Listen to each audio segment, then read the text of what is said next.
Good morning, children. So, in the last class, we studied regarding the force and pressure. We mainly concentrated on pressure and we studied regarding the pressure exerted by solids as well as in air. And we studied in detail regarding atmospheric pressure. ವಾಯು ಒತ್ತಡ ಅಥವಾ ಗಾಳಿ ಒತ್ತಡದ ಬಗ್ಗೆ.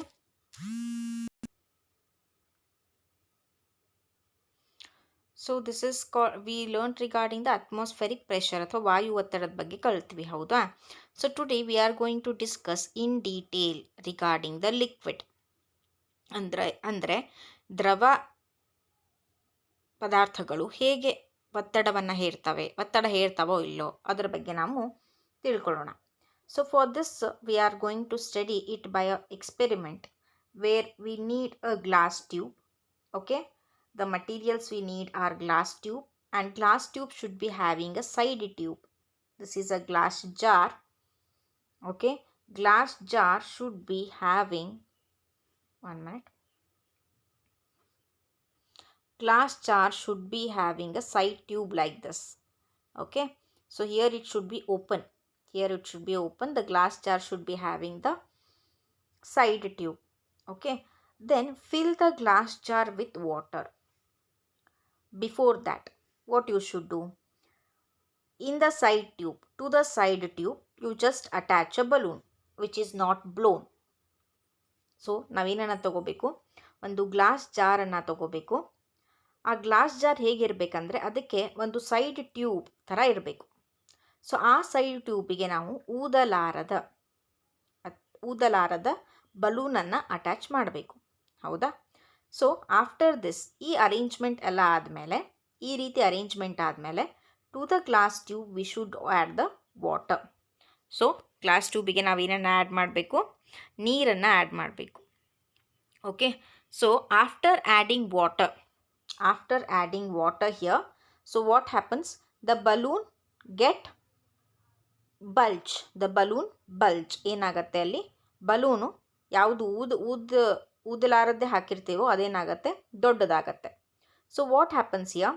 The water in the container, it exerts a pressure on the walls of the container. Container ಅಂದರೆ ಯಾವುದರಲ್ಲಿ ಆ ನೀರು ಇದೆ ಅದಕ್ಕೆ ನಾವೇನಂತೀವಿ? ಕಂಟೈನರ್ ಅಂತ ಅಂತೀವಿ, ಹೌದಾ? ಸೊ ನೀರೇನು ಮಾಡುತ್ತೆ? ಇದರೊಳಗಿರೋ ನೀರು ಅದರ ವಾಲ್ಗಳ ಮೇಲೆ ಆ ಕಂಟೈನರ್ನ ವಾಲ್ಗಳ ಮೇಲೆ ಒತ್ತಡವನ್ನು ಹೇರುತ್ತೆ. ಕಂಟೈನರ್ನ ವಾಲ್ನ ಮೇಲೆ ಒತ್ತಡವನ್ನು ಹೇರಿದಾಗ ಈ ಸೈಡ್ ಟ್ಯೂಬ್ ಎಲ್ಲಿದೆ? ಕಂಟೈನರ್ನ ವಾಲ್ ಮೇಲೆ ಇದೆ, ಹೌದಾ? ಕಂಟೈನರ್ನ ವಾಲ್ ಮೇಲೆ ಅಥವಾ ಅದರ ಗೋಡೆ ಮೇಲೆ ಇದೆ, ಹೌದಾ? ಅದರ ಸೈಡ್ ಮೇಲೆ, ಅದರ ಬಾಹುನಲ್ಲಿ ಇದೆ. ಸೊ ಅದರ ಮೇಲೆ ಒತ್ತಡ ಹೇರಿದಾಗ ಅದೇನಾಗುತ್ತೆ? ನೀರು ಈ ಸೈಡ್ ಟ್ಯೂಬಿಂದ ಬಲೂನಲ್ಲಿ ಹೋಗಿ ಏನಾಗುತ್ತೆ? Balloon ಊದ್ಕೊಳ್ಳುತ್ತೆ, right? ಸೊ ಈ ಎಕ್ಸ್ಪೆರಿಮೆಂಟಿಂದ ನಮಗೇನು ಗೊತ್ತಾಗುತ್ತೆ? ಯಾವುದೇ ಒಂದು ದ್ರವವನ್ನು ಅಥವಾ ನೀರನ್ನು ನೀವು ಯಾವುದೇ ಒಂದು ಕಂಟೈನರ್ನಲ್ಲಿ ತಗೊಂಡಾಗ ಆ ದ್ರವ ಅಥವಾ ನೀರು ಏನು ಮಾಡುತ್ತೆ? ಒತ್ತಡವನ್ನು ಅದರ ಕಂಟೈನರ್ನ ವಾಲ್ಸ್ಗಳ ಮೇಲೆ ಏನು ಮಾಡುತ್ತೆ? ಹೇರುತ್ತೆ ಅಂತ ಹೇಳ್ಬೋದು. So here the sideways pressure exerted by liquid also increases with the depth of the liquid. ಅಂದರೆ ನೀವು ಎಷ್ಟು ಕೆಳಗಡೆ ಆ ಸೈಡ್ ಟ್ಯೂಬ್ ಇರುತ್ತೋ, ಎಷ್ಟು ಕೆಳಗಡೆ ಹೋಗ್ತೀವೋ, ಎಷ್ಟು ಆಳಕ್ಕೆ ಹೋಗ್ತೀವೋ ಅಲ್ಲಿಂದ ಏನಾಗುತ್ತೆ? ಅಲ್ಲಿವರೆಗೂ ಎಷ್ಟು ನೀವು ಆಳಕ್ಕೆ ಹೋಗ್ತೀರೋ ಸೊ ಅಲ್ಲಿ ಪ್ರೆಷರ್ ಜಾಸ್ತಿ ಆಗ್ತಾ ಹೋಗುತ್ತೆ. ಆ ಗೋಡೆಗಳ ಮೇಲೆ, ಆ ಯುಟೆನ್ಸಿಲ್ ಅಥವಾ ಕಂಟೈನರ್ನ ಗೋಡೆಗಳ ಮೇಲೆ ಏನಾಗುತ್ತೆ? The pressure will be more as you go deep, or when you go the depth of the liquid, the ಸೈಡಲ್ಲಾಗೋ ಒತ್ತಡ ಏನಾಗುತ್ತೆ? ಜಾಸ್ತಿ ಆಗತ್ತೆ ಅಂತ ಹೇಳ್ಬೋದು. So by this experiment we can conclude that liquid exerts pressure on the walls of its container. This is the most important activity. So here what happens? They can ask the question like, explain with an activity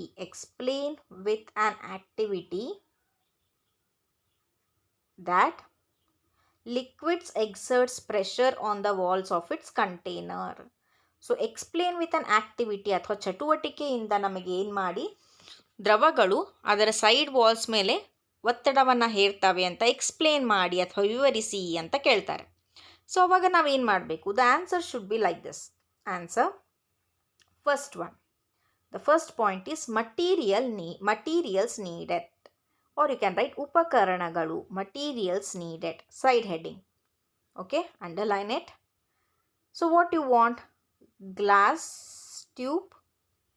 Okay, glass tube, comma. So glass tube with the side tube. Glass tube ಎಂತದಿರಬೇಕು? ಅದಕ್ಕೆ side tube ಇರಬೇಕು. Glass tube with side tube, comma. Next deflated balloon. Deflated ಅಂದರೆ ಊದಲಾರದ ಅಂತ ಅರ್ಥ. Deflated balloon. Next you want water. So first answer materials needed. Okay, deflated balloon, glass tube and water. Then you have to write procedure ಅಂದರೆ step by steps ಏನೇನಿದೆ. First one, attach deflated balloon to the side tube. First what you will do? Attach deflated balloon to the side tube. Then add water or put water to the glass jar. Okay. Then conclusion. Put water to the glass jar so that the balloon get bulge. ನೀವು ಎಲ್ಲಿವರೆಗೂ ನೀರನ್ನು ಹಾಕಬೇಕು? ಆ ಊದಲಾರದ balloon ಏನಾಗಬೇಕು? ಅದು bulge ಆಗಬೇಕು. The balloon get bulge. Okay. Then conclusion. So conclusion, the last point is conclusion.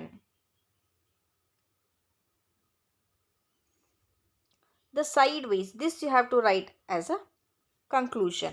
The sideways pressure exerted by a liquid also increases with the depth of the liquid. That is conclusion. Then at last you can draw the diagram. This diagram you should draw. So first ಏನು ಬರಿಬೇಕು? Materials required. Next one, procedure. In that procedure you have to write 2 points. Then after that either you can draw the diagram or you can write the conclusion. ಮತ್ತು diagram ಒಂದಾದ್ಮೇಲೆ ಒಂದು ಬರೆದ್ರು ನಡೆಯುತ್ತೆ. So like that you have to answer such questions if they told you to, if they ask you to explain with an activity.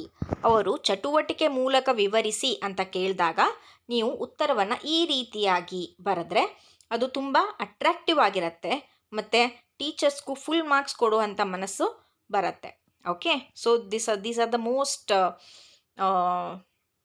liked answers by the teacher and most favorable questions by the teachers. Okay, next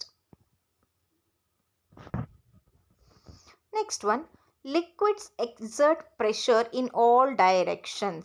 Okay, liquid exerts pressure in all directions. So here what happens? Liquid exert ಎಲ್ಲ ದಿಕ್ಕಿನಲ್ಲೂ ಏನು ಮಾಡುತ್ತೆ? ಆ ಒತ್ತಡವನ್ನು ಹೇರ್ತವೆ ಅಥವಾ ಒತ್ತಡವನ್ನು ಹಾಕ್ತವೆ ಅಂತ ಹೇಳ್ಬೋದು. So for this what you have to do? The first one is lateral pressure or sideway pressure we can call. Lateral pressure or sideway pressure. For this we can perform an activity at home. ಇದಕ್ಕೆ ನಾವು ಒಂದು ಆ್ಯಕ್ಟಿವಿಟಿನ ಮನೆಯಲ್ಲೇ ಮಾಡ್ಬೋದು. ಏನು ಮಾಡಬೇಕು? ಒಂದು plastic bottle. Take one plastic bottle. Okay, then at a certain height from the bottom,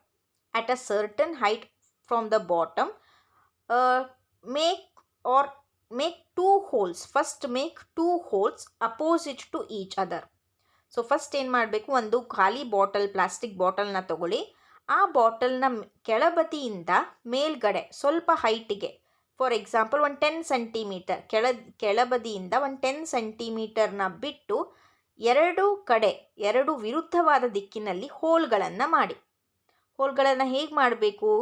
ಯಾವುದಾದ್ರೂ ಒಂದು ಕಬ್ಬಿಣದ ರಾಡನ್ನು ತಗೊಂಡು ಅದನ್ನು ಸುಟ್ಟು ಏನು ಮಾಡಿ, ಅದನ್ನು ಬಿಸಿ ಮಾಡಿ ಅದರಲ್ಲಿ ಹೋಲನ್ನು ಮಾಡಬಹುದು. ಸೊ ಮಾಡಿ ಏನು ಮಾಡಿ, ನೀರನ್ನು ಹಾಕಬೇಕು. Then after that close the lid, then put the water and see what happens. The water flows water flows from these holes. So when you check or when you observe correctly, you will get to know that the height of the water falling from this hole is equal to the height of the water falling from this hole. ನೀವು same ಲೆವೆಲಲ್ಲಿ ಹೋಲನ್ನು ಮಾಡಬೇಕು. ಇದು ಇಲ್ಲಿ ಈ ಕೆಳಬದಿಯಿಂದ 10 ಸೆಂಟಿಮೀಟರ್ಗಳಷ್ಟು ದೂರ ಇದ್ದರೆ ಈ ಹೋಲು ಸಹ ಏನಿರಬೇಕು, ಕೆಳಬದಿಯಿಂದ 10 ಸೆಂಟಿಮೀಟರಷ್ಟು ಡಿಸ್ಟೆನ್ಸ್ ಇರಬೇಕು. ಹೌದಾ? ಸೊ ನೀರನ್ನು ಹಾಕಿದಾಗ ನೀವು ಕರೆಕ್ಟಾಗಿ ಆಬ್ಸರ್ವ್ ಅಥವಾ ವೀಕ್ಷಣೆ ಮಾಡಿದಾಗ ಏನಾಗತ್ತೆ, ಇಲ್ಲಿಂದ ಬೀಳೋ ನೀರು ಇಲ್ಲಿಂದ ಬೀಳೋ ನೀರು ಅವೆರಡರದ್ದು ಹೈಟ್ ಏನಿರುತ್ತೆ ಅದು ಏನಿರುತ್ತೆ, ಸಮವಾಗಿರುತ್ತದೆ. ಹೌದಾ? ಸೊ ಇದರಿಂದ ನಾವೇನು ಹೇಳ್ಬೋದು, ಎಲ್ಲ ಸೈಡ್ ವೇಸ್ ಮೇಲೂ ಎಲ್ಲ ಸೈಡಲ್ಲೂ ಈಕ್ವಲ್ ಪ್ರೆಷರ್, ನೀರು ಏನು ಮಾಡುತ್ತೆ, ಸಮವಾದ ಒತ್ತಡವನ್ನು ಹೇರುತ್ತದೆ ಅಂತ ಹೇಳ್ಬೋದು. So by this activity we can conclude 2 things. ಈ ಚಟುವಟಿಕೆಯಿಂದ ನಾವು 2 ಮ್ಯಾಟ್ರ್ಗಳನ್ನು ಅಥವಾ 2 ಕಾನ್ಸೆಪ್ಟ್ಸ್ಗಳನ್ನ ತಿಳ್ಕೊಬೋದು. The first one is regarding the lateral pressure, means sideway pressure. The liquid exerts sideway pressure. Next, the liquid exerts equal pressure in all direction. Equal pressure in all directions. The best example for this is fountain, ಕಾರಂಜಿ. So ಕಾರಂಜಿಯಲ್ಲಿ ಏನಾಗುತ್ತೆ, ಆ ಪೈಪ್ಗಳಿಗೆ ಹೋಲ್ಗಳಿರ್ತವೆ. So ಹೋಲ್ಗಳಿರೋದ್ರಿಂದ ಏನಾಗುತ್ತೆ, ಅದು ಆ pressure exert ಆಗೋದ್ರಿಂದ ಆ ಪೈಪ್ಗಳಿಂದ ಏನು ಬರುತ್ತೆ, ನೀರು ಹೊರಬರುತ್ತದೆ. So that is the best example for liquid exerts pressure in all direction. Next one, downward pressure. ಒಂದು ಚಿಕ್ಕ ಬಕೆಟನ್ನು ತಗೊಳ್ಳಿ, ಅದರಲ್ಲಿ ನೀರು ಹಾಕಿ ಅದನ್ನು ತಲೆ ಮೇಲೆ ಹೊತ್ಕೊಳ್ಳಿ. ಸೊ ತಲೆ ಮೇಲೆ ಹೊತ್ಕೊಂಡಾಗ ನಿಮಗೇನಾಗುತ್ತೆ, ತಲೆ ಭಾರ ಅನಿಸುತ್ತೆ. ಸೊ ಇಲ್ಲೇನಾಗಿದೆ, ಆ liquid it is exerting pressure in a downward direction.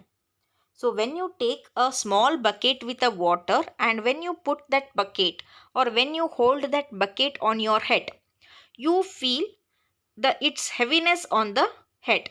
Okay, so that is due to the pressure exerted by the liquid. That is due to the pressure exerted by the liquid in a downward direction.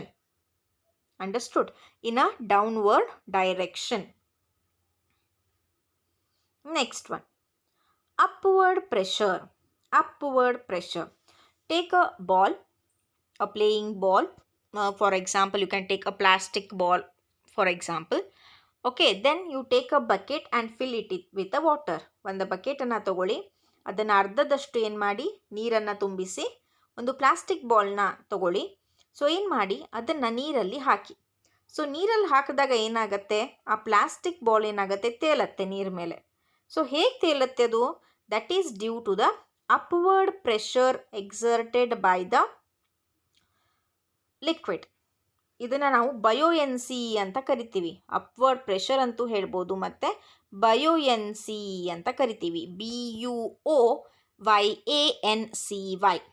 BUOYANCY. Okay, this upward pressure makes the object to float. The upward pressure makes the object to float on the water surface. Okay, so here what happens, by these activities we can say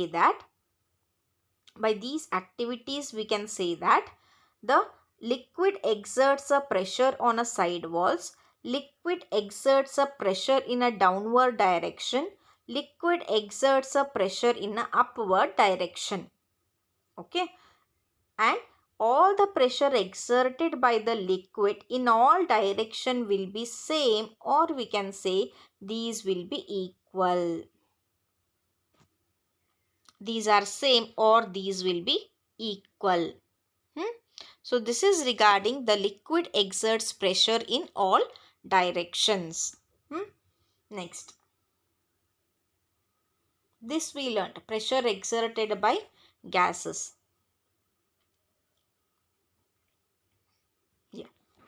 Why deep sea divers wear special suits while diving?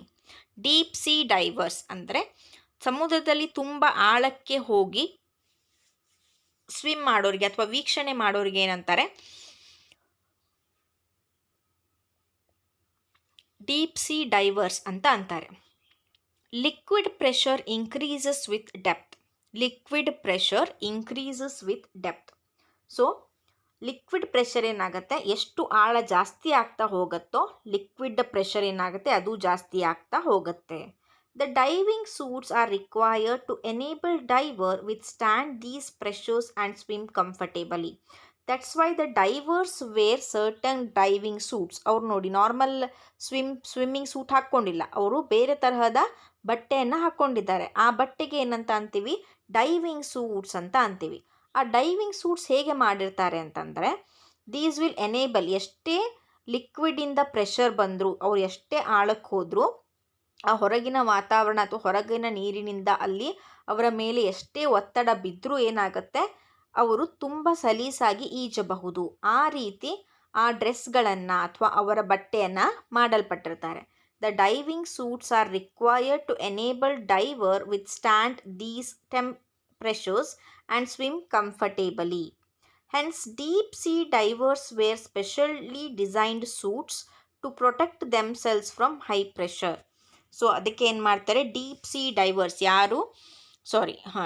Deep sea divers ಯಾರು ತುಂಬ ಆಳವಾಗಿ ಹೋಗಿ swim ಮಾಡೋಕ್ಕೆ ಇಷ್ಟಪಡ್ತಾರೋ, so ಅಂಥ divers ಏನು ಮಾಡ್ತಾರೆ, they will wear the specially designed suits so that they can sustain or they can tolerate the pressure. They can tolerate the high pressure on them. This is regarding the liquid pressure.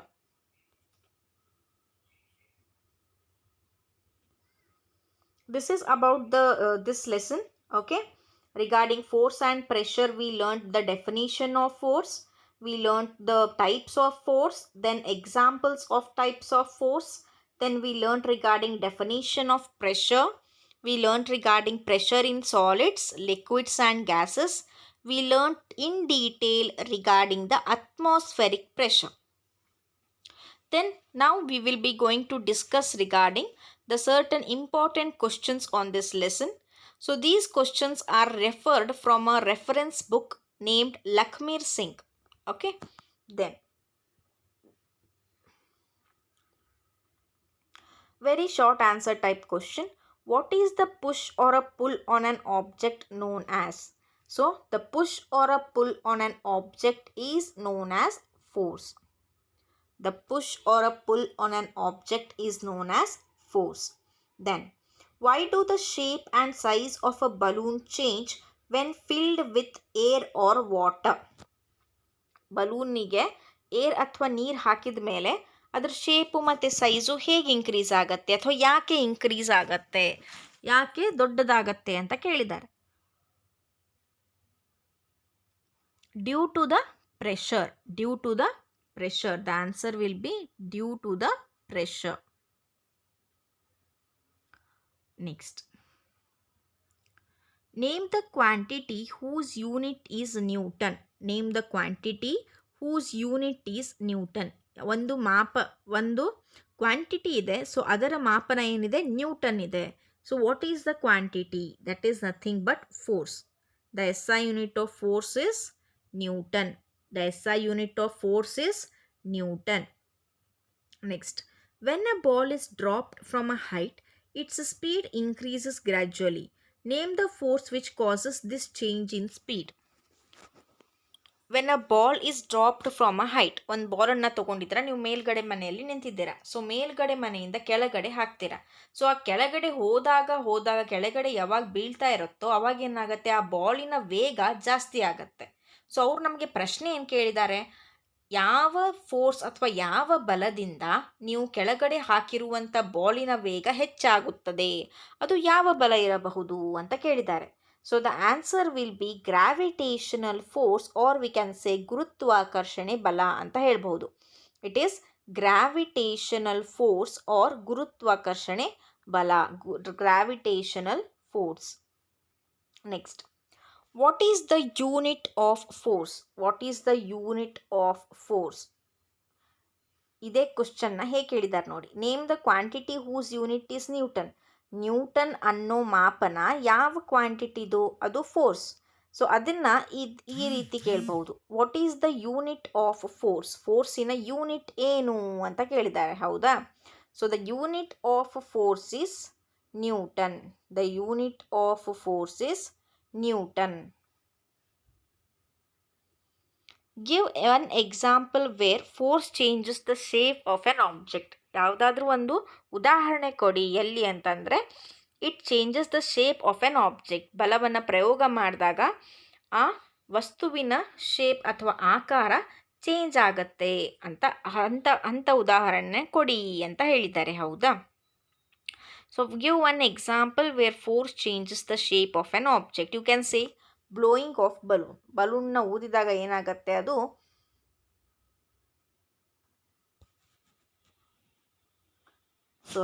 ಇವರು ಇದು ಹೇಳಿದಾರಲ್ಲ, force ಬಲ.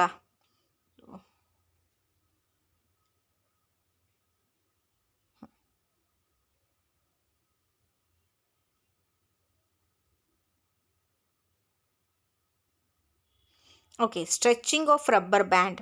Okay, stretching of rubber band. Then hammering the the rod of iron. Hammering the rod of iron. ಚಪ್ಪಟೆ ಆಗಬೇಕಂದ್ರೆ hammer ಮಾಡ್ತಾರೆ, ಹೌದಾ? So these all are the examples for change of shape in an object. Then 7th one. Identify the actions involved in the following situations as push or pull or both. ತುಂಬ important ಅಥವಾ ತುಂಬ tricky question. ಕೆಳಗಡೆ ಕೆಲವೊಂದಿಷ್ಟು ಉದಾಹರಣೆ ಅಥವಾ ಚಟುವಟಿಕೆಗಳನ್ನ ಕೊಟ್ಟಿದ್ದಾರೆ. ಆ ಕಾರ್ಯ ಅಥವಾ ಚಟುವಟಿಕೆ ಮಾಡುವಾಗ ನಿಮಗೆ ಒಂದು ಪುಷ್ ತಳ್ಳುವುದು ಅಥವಾ ಪುಲ್ ಜಗ್ಗುವುದು, ಈ ಎರಡರಲ್ಲಿ ಯಾವುದು ಇನ್ವಾಲ್ವ್ ಆಗಿರುತ್ತೆ? ಸೊ ಯಾವುದರಲ್ಲಿ ಇವೆರಡೂ ಇನ್ವಾಲ್ವ್ ಆಗಿರ್ತವೆ ಅನ್ನೋದನ್ನು ಹೇಳಬೇಕು. The first one is opening a drawer. Opening a drawer. So in your cupboard, if you have drawer, so you will drag the drawer. You will ಎಳಿತೀರಾ ಅದನ್ನು, ಪುಲ್. ಆಮೇಲೆ ಹಾಕುವಾಗ ಪುಷ್ ಮಾಡ್ತೀರಾ. ಸೊ ಓಪನಿಂಗ್ ಅ drawer, opening ಅಷ್ಟೇ ಕೇಳಿದಾರೆ ಅವರು, closing ಕೇಳಿಲ್ಲ. Open ಮಾಡುವಾಗ ನೀವೇನು ಮಾಡ್ತೀರಾ, ಅದನ್ನು ಜಗ್ತೀರಾ ಅಥವಾ ಎಳಿತೀರಾ.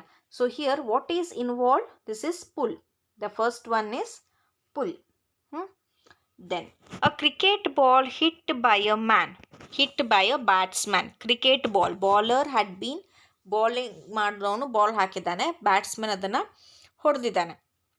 ಸೊ ಅಲ್ಲೇನು ಮಾಡುತ್ತೆ, ಅವರು ತಳ್ತಾರೋ ಏನು ಪುಲ್ ಮಾಡ್ತಾರೋ, ಅದನ್ನು ಏನು ಮಾಡ್ತಾರೆ, ತಳ್ತಾರೆ. That is push. Drawing a bucket of water from a well. Drawing a bucket of water from a well. ಬಾವಿಯಿಂದ ಒಂದು ನೀರನ್ನು ಸೇದೋದು. ಬಕೆಟ್ ಆಫ್ ವಾಟರ್, ಅದನ್ನು ನೀವೇನು ಮಾಡ್ತೀರಾ, ಜಗ್ಗುತ್ತೀರಾ. That is pull. Moving a book placed on a table, push. A football player taking a penalty corner. A football player taking a penalty corner means what he is doing, he is catching, he is holding it, so it is pull. Moving a wheelbarrow, moving a wheelbarrow, that is push. push ಅಂದರೆ move ಮಾಡೋದು ಅಥವಾ ತಳ್ಳೋದು ಅಂತ ಅರ್ಥ. Next 8th one, name two contact forces. Name two contact forces ಅಂದರೆ ಸಂಪರ್ಕದಲ್ಲಿರುವ ಬಲಗಳ ಬಗ್ಗೆ ಅಥವಾ ಎರಡು ಬಲಗಳ ಬಗ್ಗೆ ಹೇಳಿರಿ ಅಂತ ಹೇಳಿದ್ದಾರೆ. The first one is the frictional force. The first one is the frictional force. The next one is, which is the next one? Contact force, magnetic force, non-contact.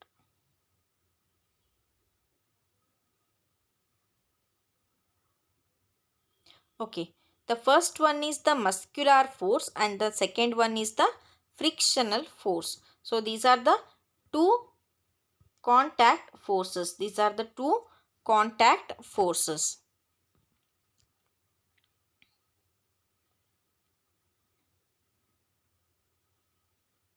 Okay, so these are the some important questions which are short answer type. Then name two non-contact forces. ಅಂದರೆ ಸಂಪರ್ಕವಿಲ್ಲದೆ ಬಲಗಳ ಪ್ರಯೋಗ. ಯಾವ ಬಲಗಳು ಅವು? Magnetic force, ಅಯಸ್ಕಾಂತದ ಬಲ. Then we can say electrostatic force, the force between the charges. Gravitational force, ಗುರುತ್ವಾಕರ್ಷಣೆ ಬಲ. So these are the non-contact forces. Ninth question. When a plastic pen is rubbed in dry hair, it attracts tiny pieces of paper. Which force involved in this process? Plastic ಪೆನ್ನ ತಗೋಬೇಕು, ಅದನ್ನು dry hair ಒಣ ಕೂದಲಿನ ಮೇಲೆ ಅದನ್ನು ಉಜ್ಜಿ, ಆ ಉಜ್ಜಿದ ಪೆನ್ನನ್ನು ನೀವು ಪೀಸಸ್ ಆಫ್ ಪೇಪರ್ನ ಪೀಸ್ಗಳ ಹತ್ತಿರ ಹಿಡಿದಾಗ ಏನಾಗುತ್ತೆ, ಪೇಪರ್ ಪೀಸ್ಗಳು ಪೆನ್ನಿಗೆ ಹತ್ಕೊಳ್ಳುತ್ತೆ. ಸೊ ಇದರಲ್ಲಿ ಯಾವ ಬಲ ಒಳಗೊಂಡಿದೆ ಅಂತ ಕೇಳಿದ್ದಾರೆ. So when you rub the pen with a dry hair, what happens? The pen will get charge. ಪೆನ್ನಿಗೆ ಏನು ಆಗುತ್ತೆ, ಚಾರ್ಜ್ ಬರುತ್ತೆ. The pen will get charge. So this charged pen, when it goes near to the paper pieces will also be having charge. ಇದಕ್ಕೂ ಏನಿರುತ್ತೆ, ಒಂದು ರೀತಿಯ charge ಇರುತ್ತೆ. ಈ ಪೆನ್ನಿಗೂ ಒಂದು ರೀತಿಯ ಚಾರ್ಜ್ ಬಂದಿರುತ್ತೆ. ಸೊ ಇದು ಅಪೋಸಿಟ್ ಚಾರ್ಜಸ್ ಇರೋದ್ರಿಂದ, ವಿರುದ್ಧವಾದ ಚಾರ್ಜಸ್ ಇರೋದ್ರಿಂದ ಏನಾಗುತ್ತೆ, ಪೇಪರ್ಗಳು ಆ ಚಾರ್ಜ್ ಆಗಿರೋ ಪೆನ್ನಿಗೆ ಏನಾಗ್ತವೆ, ಅಂಟ್ಕೋತಾವೆ. So the force between these charged particle is termed as electrostatic force. The force between the charged particles are termed as electrostatic force. Next. A small device pulls iron nails from a distance. Which type of force is involved in this process? A small device pulls iron nails from a distance. Which type of force is involved in this process? ಒಂದು ಉಪಕರಣ ಇದೆ. ಆ ಉಪಕರಣ ಏನು ಮಾಡುತ್ತೆ, iron nail ಅಂದರೆ ಕಬ್ಬಿಣದ ಮೊಳೆಗಳನ್ನು ತುಂಬ ದೂರದಿಂದ ಅಥವಾ ಒಂದು ನಿರ್ದಿಷ್ಟವಾದ ದೂರದಿಂದ ಏನು ಮಾಡುತ್ತೆ, ತನ್ನ ಹತ್ರ ಜಕ್ಕೊಳ್ಳುತ್ತೆ, ತನ್ನ ಹತ್ರ ಸೆಳೆದುಕೊಳ್ಳುತ್ತದೆ ಅಂತ ಹೇಳಿದ್ದಾರೆ. ಸೊ ಕಬ್ಬಿಣದ ಮೊಳೆಗಳು ತನ್ನ ಹತ್ರ ಸೆಳೆದುಕೊಳ್ಳುತ್ತದೆ. ಸೊ ಇವೆರಡನ್ನ ನೋಡಿದಾಗ ನಮಗೇನು ಅನಿಸುತ್ತೆ, ಅಲ್ಲಿ ಯಾವ ಉಪಕರಣ ಇದೆ, ಅಲ್ಲಿ ಅಯಸ್ಕಾಂತವಿದೆ. ಸೊ ಅಯಸ್ಕಾಂತ ಇದ್ದರೆ ಅಲ್ಲಿ ಯಾವ ಬಲ ಪ್ರಯೋಗ ಆಗುತ್ತೆ, ಅಯಸ್ಕಾಂತದ ಬಲ. So a small device, that device is nothing but a magnet, because magnet has a property to attract the iron nails towards itself. So ಅದು ತುಂಬ ಹತ್ರನೂ ಇಲ್ಲ, ಒಂದು ನಿರ್ದಿಷ್ಟವಾದ ದೂರ, it is at certain distance. So it attracts the iron nails towards itself. So that device is magnet, and the force involved is what? Magnetic force. The force involved is magnetic force.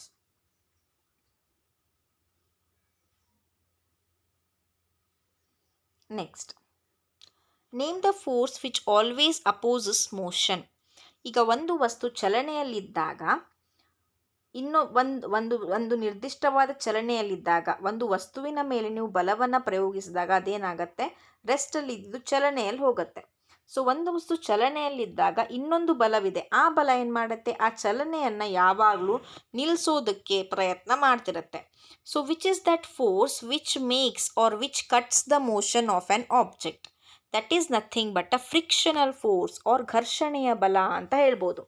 It is nothing but a frictional force.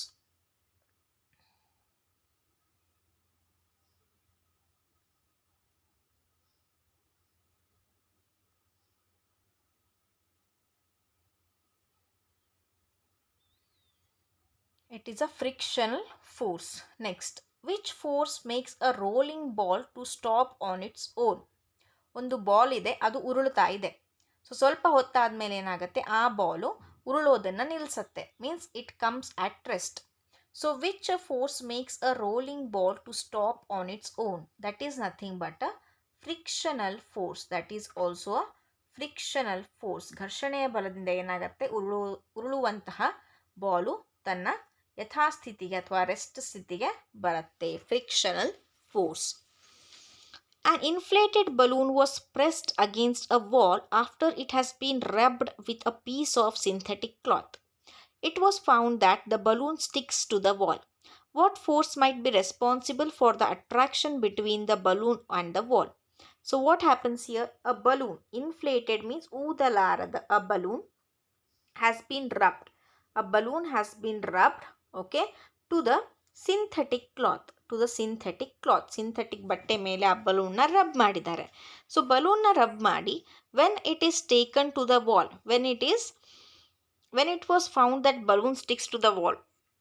ಆಮೇಲೆ ಏನು ಮಾಡಿದ್ದಾರೆ, ಅದನ್ನು ಗೋಡೆಗೆ ಹಚ್ಚಿದ ತಕ್ಷಣ ಏನಾಗಿದೆ, ಅದು ಗೋಡೆಗೆ ಅಂಟ್ಕೊಂಡಿದೆ. It sticks to the wall. So which force is acting between the balloon and the wall? That is nothing but a electrostatic force. So when you rub the balloon with a synthetic cloth, the balloon gets charge. Okay, wall has also certain charge. Balloon will also get some charge. So the force between the charges is nothing but the electrostatic force. The 14th answer is electrostatic force. 15th one, what name is given to the force acting on a unit area of an object? So an object is there. So on the object at a particular place, at a particular area, the force is applied. So what is that called as? A force applied on a particular area. What is this called as? This is called as pressure. This is called as pressure or ಒತ್ತಡ ಅಂತ ಹೇಳ್ಬೋದು. This is called as pressure. So these are the certain important questions regarding the force and pressure. Still more questions we will discuss in our next class. Until that, have a nice day.